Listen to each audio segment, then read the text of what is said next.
നിങ്ങൾ ഇതിനെ നിസ്സാരമായി കാണരുത്. എൻ്റെ വീടിൻ്റെ തൊട്ടടുത്താണ് ഈ പേടിപ്പെടുത്തുന്ന സംഭവം ഉണ്ടായത്. കഴിഞ്ഞ ഞായറാഴ്ച രാവിലെ ഏകദേശം ഒരു 11 മണി സമയമായി കാണും.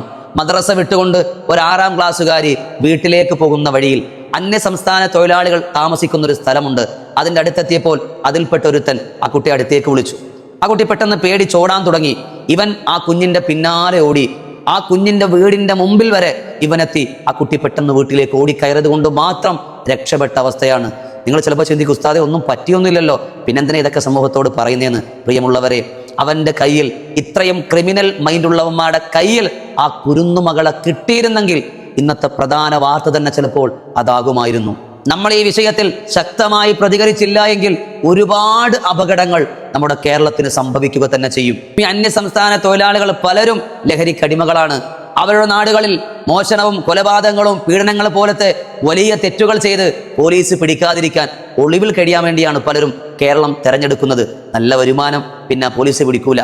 അതേ ക്രിമിനൽ മൈൻഡ് ഉള്ളവർ തന്നെയാണ് ഇവിടെ വരുന്നത്. ആ ക്രിമിനൽ മൈൻഡ് ഉള്ളവർ നമ്മുടെ നാട്ടിലെത്തുമ്പോൾ ഒരു നാൾ അവന്റെ മൃഗീയമായ സ്വഭാവം പുറത്തേക്ക് വരിക തന്നെ ചെയ്യും. നമ്മുടെ നാടിന് അത് ആപത്ത് തന്നെയാണ്. എല്ലാവരും മോശക്കാരാണെന്നല്ല എൻ്റെ അഭിപ്രായം, എന്നാൽ വലിയ സമൂഹം ഇതിൽ പെട്ടവരാണ്. ഈ അടുത്ത് നടന്ന പല കൊലപാതകങ്ങളിലും മോഷണങ്ങളിലെല്ലാം ഇവരുടെ കറുത്ത കരങ്ങളുണ്ടെന്ന് തെളിയുമ്പോൾ നാം എങ്ങനെയാണ് സ്വസ്ഥമായി കിടന്നുറങ്ങാൻ കഴിയുക? നമുക്കിവരെ പൂർണ്ണമായിട്ട് ഒഴിവാക്കാനൊന്നും പറ്റൂല. കാരണം നമ്മുടെ നാടുകളിലെ വ്യത്യസ്തങ്ങളാകുന്ന സംരംഭങ്ങളിൽ ഇവരുടെ സാന്നിധ്യം അത്യാവശ്യം തന്നെയാണ്. അതുകൊണ്ട് തന്നെ നമ്മുടെ കേരള സർക്കാർ ഒരു കാര്യം നിർബന്ധമാക്കിയാൽ മതി. നമ്മളിപ്പോൾ ലക്ഷദ്വീപിലേക്കെല്ലാം പോകുമ്പോൾ പോലീസ് ക്ലിയറൻസ് സർട്ടിഫിക്കറ്റ് ഇല്ലേ, അത് മുമ്പുണ്ടായിരുന്നു. ആ ഒരു സിസ്റ്റം അതുപോലെ കേരളത്തിലും ഉണ്ടായാൽ ഏറ്റവും നല്ലതാണ്.